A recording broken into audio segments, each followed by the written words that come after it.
Assalamualaikum dear students. So आज का जो हमारा टॉपिक है वो इसमें law conversation of angular momentum. जैसे कि स्टूडेंट्स आप लोग जानते हैं कि हमने चैप्टर नंबर 4 स्टार्ट किया है। बाकी मैं आपको कंसिस्टेंसी से स्टूडेंट्स सारे चैप्टर्स के लेक्चर अपलोड कर दिए।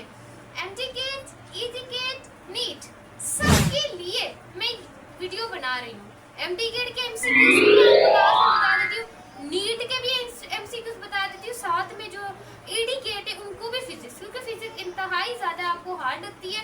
इसकी वजह से मैं आपको वन बाय वन लेक्चर में सारा कॉन्सेप्ट क्लियर करा देती हूँ। उसके बाद मैं ऑन शॉट भी बनाती हूँ ताकि आपको कॉन्सेप्ट क्या हो जाए, क्लियर हो जाए।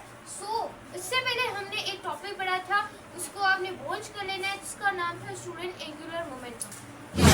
जो स्टूडेंट हमारे चैनल पर आए, आपने बस एक ही काम करना होता है, आप लोगों ने सब्सक्राइब बटन को आपने अनेबल कर लेना है और नोटिफिकेशन को हमने ऑल पे सेलेक्ट कर लेना है, ताकि आने वाली हर वीडियो की नोटिफिकेशन आपको टीच दुआ यूट्यूब चैनल पर मिलती रहेगी। मैम टीच दुआ ने डाल दी है, हमने जाकर क्या करनी है, चेक करनी है। तो बिना टाइम को वेस्ट किए बगैर बच्चों लेट्स गेट स्टार्ट। बच्चों आपको पता है कि मैं आपकी फिजिक्स की कॉन्सेप्चुअल टीचर हूँ, तो सबसे पहले मैं आपको कॉन्सेप्ट बताती हूँ, उसके बाद मैं कोई और बात करती हूँ, सही है।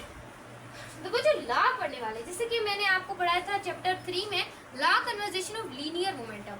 अब हम किसकी बात करें स्टूडेंट, एंगुलर मोमेंटम की, यानी कि जो रोटेशन में हो, जो सर्कुलर में हो, उसकी लीनियर स्टेट की बात नहीं कर रहे हैं। इसमें थोड़ा चेंज कॉन्सेप्ट हो। कंजर्व का मतलब है जो चीज बच्चों सेम रहे, उसे आप क्या बोलते हैं, कंजर्व बोलते हैं। एंगुलर जो कि सर्कुलर पाथ में, हम इससे पहले काफी सारा क्वांटिटीज को डिस्कस करते आ रहे हैं। Angular displacement, angular velocity, angular acceleration, बिल्कुल मैंने आपको अच्छे तरीके से पढ़ाई हुई है, सही। तो आई एम टेलिंग दैट कि मैंने आपको क्या क्या पढ़ाया था, थोड़ा सा मैं आपको क्विकली रिवीजन करा देती हूँ। कि जैसे हम लीनियर में ऐसे शो करते हैं, इससे बच्चों हम किसे एंगल से शो करते हैं, सही, थीटा से। और जो वेलोसिटी लीनियर में v से शो करते हैं, इससे हम ओमेगा से शो करते हैं। उसके बाद जो हमारी एक्सेलरेशन है लीनियर में ऐसे शो करते हैं, और जो हमारी एंगुलर क्वांटिटीज है उसमें अल्फा में शो करते हैं। बहुत बड़ी मैंने आपको एक बात बताई थी मोमेंट ऑफ इनर्शिया में, टॉपिक को जाके आपने एक बार देख लेना है, जहाँ पर मैंने बोला था कि लीनियर क्वांटिटी में हम फोर्स प्रोड्यूस करती है, एक्सेलरेशन हुआ, लेकिन एंगुलर में आपकी इनर्शिया क्या टार्क प्रोड्यूस करता है, आपकी एक्सेलरेशन। बच्चों मैं आपको साथ साथ क्विकली रिवीजन भी कराती रहती हूँ, ताकि आपका कॉन्सेप्ट क्या रहे, क्रिस्टल क्लियर रहे, सही है स्टूडेंट। थोड़ी सी नॉइज आ रही है तो हम मिनिमाइज कर लेंगे। आवाज़ ज़्यादा करती हूँ तो काफ़ी बच्चे बोलते हैं कि मैम हमें समझ नहीं आता, इस वजह से मैं अपनी आवाज़ थोड़ी कम अभी करने की कोशिश कर रही हूँ। तो बच्चों कंजर्व का मतलब होता है इससे, ये चीज़ याद रखिए। अब मैं आपको डेफिनेशन थोड़ी सी पढ़ा लेती हूँ, उसके बाद इतनी ज़्यादा मैं एग्जाम्पल दूँगी कॉन्सेप्ट क्लियर हो जाएगा। उसके बाद मुझे दुआएं देंगे, मुझे पहले ही पता है। उसके बाद देखिए the total angular momentum of the system, उसमें पढ़ा था, उसमें भी हमने ये पढ़ा था the total momentum of linear momentum. यहाँ पर हम बच्चों एंगुलर मोमेंटम की बात करें, वो क्या रहे, सिस्टम में कांस्टेंट रहता है। If no external torque act on system, उसमें कोई भी एक्सटर्नल टार्क एक्ट ना करे सिस्टम को, हम उसे law conversation of angular momentum. Linear में बच्चों क्या पढ़े थे, the total linear momentum of the system remain constant रहेगा। वहां पर हम इफ नो एक्सटर्नल फोर्स, वहां पर हम फोर्स की बात कर रहे थे। यहाँ पर हम बच्चों क्या करेंगे, कोई भी टार्क एक्स्ट्रा सिस्टम में अप्लाई ना हो, टार्क अप्लाई ना हो। I am telling that you के बच्चों टार्क अप्लाई ना हो। वहाँ पर फोर्स का जिक्र आ रहा था, यहाँ पर टार्क का जिक्र आएगा। टार्क का लेक्चर मैं आगे अपलोड करने वाली हूँ, तो उससे भी देख लीजिएगा बच्चों। अब हम अपनी एग्जाम्पल की तरफ मूव ऑन हो रहे हैं। जरा यहाँ पर एक फॉर्मूला मैंने आपको नेक्स्ट पिछली वीडियो में बताया था, ये एंगुलर मोमेंटम का है। ये आप लोगों के पास आई मैंने शो किया था मोमेंट ऑफ इनर्शिया को, मोमेंट ऑफ इनर्शिया, सही है। और ये ओमेगा का साइन क्या है, वेलोसिटी, सही है स्टूडेंट, क्लियर हो रहा है। देखिए मैंने आपको एक इक्वेशन ड्राइव करवाई थी, F इज इक्वल टू, अगर और बता दी ना तो बच्चों वीडियो को कालम हो जाना है, बहुत बड़ी हो जानी है। देखें ये वाली इक्वेशन थी हमारे इसकी बच्चों टार्क की इक्वेशन थी ये वाली, सही है। उसके बाद हमने जब एंगुलर बनाया तो हम टी मतलब कि टावा भी बोल सकते हैं, हम यहाँ पे क्या लगाया था, मोमेंटम लगाया था। तो ऐसी इक्वेशन हमारे पास क्या आती है, एक ये भी होती है एंगुलर मोमेंटम की इक्वेशन, सही है। सो स्टूडेंट्स एक बनता है, एक लड़की है, एक लड़की, चले मैं आपको नागिन बन के दिखाऊँ। नो आई कैन नॉट नागिन but I can try it. नागिन नहीं, वैसे स्विमिंग पूल में, मतलब क्या कर रही हूँ उसके अंदर ऐसे, मतलब एक बंदा है, चले मैं नहीं हूँ, एक बंदा है या एक लड़की है, उसे स्विमिंग पूल के अंदर ऐसे करके क्या करना है, कूदना है। क्या करना है, ऐसे करके कूदना है। जैसे ही वो ऐसे स्विमिंग पूल में कूदी है तो उस वक्त उसकी वेलोसिटी क्या थी, वो ऐसे ऐसे से घूम घूम के नहीं गई, बहुत तेज घूम घूम कर नहीं गई, बल्कि वो बहुत बहुत कम स्पीड में ऐसे गई है। जब वो ऐसे झुकेगी ना, ऐसे ऐसे झुक जाएगी, तो झुकते वक्त उसकी वेलोसिटी क्या हो जाएगी, ज्यादा हो जाएगी। क्यों ज्यादा हो जाएगी, क्योंकि उसका रेडियस कम हो जाएगा। जो वो ऐसे करके जा रही थी, ऐसे करके जा रही थी, तो उसका रेडियस क्या था, ज्यादा था। वो जो रेडियस और वेलोसिटी का इनवर्सली रिलेशन है। और याद रखिएगा, law conversation of linear momentum है, initial angular momentum, final angular momentum same ही रहता है। यानी कि एक चीज को बढ़ना होता है, दूसरी चीज को कम होना पड़ता है, लेकिन रहेंगी ये दोनों क्या, कंजर्व रहेंगी। जैसे वहां पर क्या था, before collision and after collision linear momentum are constant, तो आप उसे लीनियर मोमेंटम बोल रहे थे।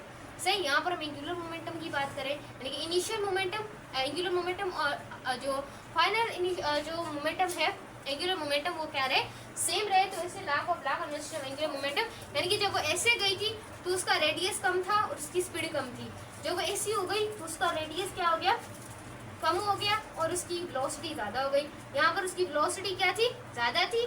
जब ऐसे जा रही थी, अब उसकी वेलोसिटी क्या आ जाएगी, जब अपनी बाजू को ऐसे कर लेगी उसकी वेलोसिटी क्या हो जाएगी, कम हो जाएगी, मतलब वेलोसिटी ज्यादा हो जाएगी बच्चों, रेडियस कम हो जाएगा। सही, इनका इनवर्सली रिलेशन है, याद रखिएगा।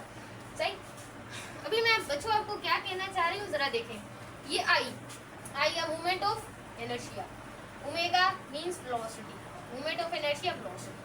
याद रखिएगा, जब ये लड़की ऐसे कर रही थी, यानी कि ऐसे छलांग मारना चाह रही थी, तो वहां पर उसका इनर्शिया क्या था, कम था। इनर्शिया क्या था, सॉरी,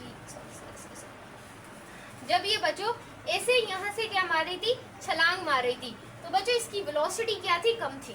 वेलोसिटी क्या थी, कम थी, और इसका इनर्शिया क्या था, ज्यादा था। क्योंकि जब वो ऐसे जाएगी तेज स्पीड में, अगर तेज स्पीड में जाए तो भाई उसके नाक के अंदर पानी चला जाएगा, इससे उसके ऑक्सीजन नहीं जाएगा, बायोलॉजी की तरफ थोड़ी जा रहे हैं। तो जैसे ही बच्चों को ऐसे झुकी, कर्ल हुई ऐसे, तो वहां पर उसकी वेलोसिटी ज्यादा हो गई और उसका इनर्शिया क्या हो गया, कम हो गया। तो वेलोसिटी और इनर्शिया का आपस में इनवर्सली क्या है बच्चों, रिलेशन है।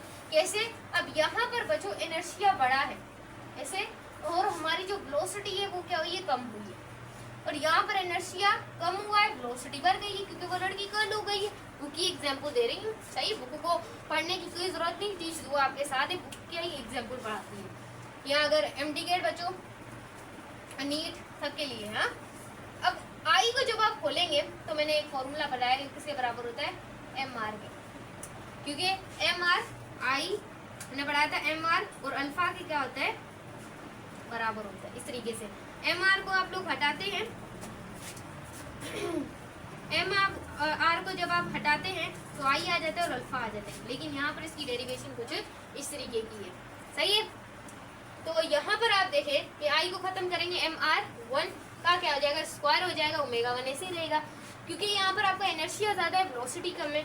इस वजह से यहाँ पर आई को की जगह हम MR स्क्वायर पुट करेंगे, क्योंकि यहाँ पर आपका इनर्शिया कम है और वेलोसिटी ज्यादा है। क्लियर है माय स्टूडेंट, हलवा हुआ कि before collision and after collision आपका मोमेंटम क्या रहना चाहिए स्टूडेंट, सेम रहना चाहिए। क्लियर है, क्लियर है। अब मैं आपको एग्जांपल देती हूँ। मैं कुर्सी के ऊपर बैठी हूँ, सही, कुर्सी के ऊपर मैं बैठी हुई हूँ, तो यानी कि जैसे ही मैं एक पाँव से कुर्सी को ऐसे रोटेट करवाती हूँ तो कुर्सी क्या करने लग जाती है, घूमने लग जाती है। जब कोई भी चीज रोटेटिव कंडीशन में होगी तो उसके ऊपर कोई भी टाग एक्ट नहीं करेगा, और जब मैं रोटेटिंग वाली कंडीशन में नहीं थी तब टाग क्या कर रहा था, एक्ट कर रहा था मुझ पर। और जब मैं रोटेशन वाली कंडीशन में होंगी तो मेरे ऊपर कोई टाग एक्ट नहीं करेगा। जैसे कि मेरा ये हाथ है, मैंने इस हाथ को खोल लिया है, मेरा रेडियस बढ़ गया है, मेरा इनर्शिया बढ़ गया है। सही, क्योंकि मैं रेस्ट वाली कंडीशन में, जैसे ही मैं इस हाथ को ऐसे करके स्टूडेंट बंद करूंगी, ऐसे करके क्या करूंगी, बंद करूंगी, तो मेरा इनर्शिया कम हो जाएगा, रेडियस कम हो जाएगा और वेलोसिटी ज़्यादा हो जाएगी। सही, क्लियर है, क्लियर है। रेडियस कम तो याद रखिएगा आप लोगों का इनर्शिया। तो रेडियस का और इसका क्या होता है, बहुत ज़्यादा जो रिलेशन होता है, तो आपने इस रिलेशन को क्या करना है, याद रखना है। एक और एग्जांपल लेती हूँ। आपके पास एक ग्लोब टाइप स्ट्रक्चर होता है जो कि आप स्कूल्स में भी देखते हैं। जब आप उस ग्लोब्स को ऐसे रखेंगे तो वैसे गिर जाएगा। अगर आप ग्लोब्स को ऐसे रोटेट करवाएंगे तो वो ग्लोब क्या करता जाएगा, घूमता रहेगा, और वहाँ पे भी टैग एक्ट नहीं करेगा, वहाँ पर भी एक मोमेंटम आपका कंजर्व रहेगा। बहुत एग्जाम्पल हो गई है। अब बच्चों एक गिलास है, लास्ट एग्जाम्पल, एक गिलास है। अब उस गिलास को मैं क्या कर रही हूँ, उसके अंदर पानी था, मैं उस पानी को क्या करा रही थी, यहाँ से रोटेट करवा रही थी। यानी कि इस गिलास मैं तक ये रोटेटिव वाला मेज है, मैं इस मेज को रोटेट करवा रही हूँ तो गिलास भी रोटेट होगा। जैसे ही मैं और ज़्यादा मास डालूंगी और ज़्यादा वाटर डालूंगी तो डालने से इसकी स्पीड क्या होती जाएगी, कम होती जाएगी, और इसका इनर्शिया क्या होता जाएगा, बढ़ता जाएगा। क्लियर है, क्लियर है। जिसका रेडियस ज़्यादा इसका इनर्शिया भी ज़्यादा, जिसका रेडियस कम, रेडियस ज़्यादा इनर्शिया ज़्यादा, रेडियस कम, रेडियस अगर रेडियस आपका कम हो जाएगा तो इनर्शिया भी क्या हो जाएगा। क्लियर है, हलवा है। तो इससे बच्चों ये भी रिलेशन बहुत ज़्यादा इंपॉर्टेंट, जैसे mr स्क्वायर आई वी क्या रहेगा, एक अगर बढ़ेगी तो दूसरी बोलेगी में ज़्यादा हो जाएगी। तो बच्चों ये था टॉपिक, आई होप आपको अच्छा लगा हो। बट यहाँ पर एक एग्जाम्पल है, the axis of rotation of an object will not change unless external task pass to do. यहाँ पर कहा जा रहा है कि अगर एक्सिस ऑफ रोटेशन, अगर आपने डायरेक्शन मालूम करनी है तो आपको राइट हैंड रूल का और याद रखिएगा, आपकी जो थंब है, आपकी जो थंब है वो हमेशा आपको एंगुलर मोमेंटम की ऐसे क्या बताएगी, डायरेक्शन बताएगी। एज विल अगर एंटी क्लॉकवाइज होगी, अगर एंटी क्लॉकवाइज होगी, मेरे पास एक पेचकास था, पेचकास है यार, शुरू में ऐसे ऐसे पेचकास ही बोलती हूँ। जब मैं बच्चों इसको ऐसे ऐसे क्या कर रही हूँ, बंद कर रही हूँ, तो एज वेल डायरेक्शन मेरी क्लॉकवाइज होती जा रही है। जब मैं बच्चों इसे खोल रही हूँ तो एज अ डायरेक्शन मेरी क्या होती जा रही है, एंटी क्लॉकवाइज होती जा रही है। यानी कि अगर एंटी क्लॉकवाइज होगी तो आउटवर्ड होगी, याद रखिएगा, क्लॉकवाइज होगी तो एज वेल इनवर्ड होगी। सही है। तो राइट हैंड रूल से आप इसकी डायरेक्शन को मालूम कर सकते हैं। उसके बाद बच्चों अगर फॉर एग्जाम्पल मेरे हाथ में एक मार्कर है, मेरे हाथ में क्या है, एक मार्कर है। अब ये मार्कर क्या है, रेस्ट के अंदर है, सही। अब मैं इस मार्कर को घुमा रही हूँ तो ये मोशन में आ गया। अब अगर मैं इस मार्कर को ऐसे ऐसे करके ऐसे ऐसे घुमा देती हूँ, यानी कि मैं इसकी क्या कर रही हूँ, एक्सिस को चेंज कर रही हूँ। और अगर मैं एक्सिस को स्टूडेंट चेंज करूँगी तो इससे क्या होगा, वो चेंज नहीं होगा, एक्सिस ऑफ रोटेशन आपका चेंज नहीं होगा जब तक आप एक्सटर्नल, अगर आप एक्सिस ऑफ रोटेशन को चेंज करना चाहेंगे तो आपको टाक को अप्लाई करना पड़ेगा, लेकिन इस कंडीशन में हम टाक को अप्लाई करते ही नहीं है। तो ये भी थोड़ी इसके काजेज हैं, ये आप देख लीजिएगा। तो बस मेरी पहले वाली एग्जाम्पल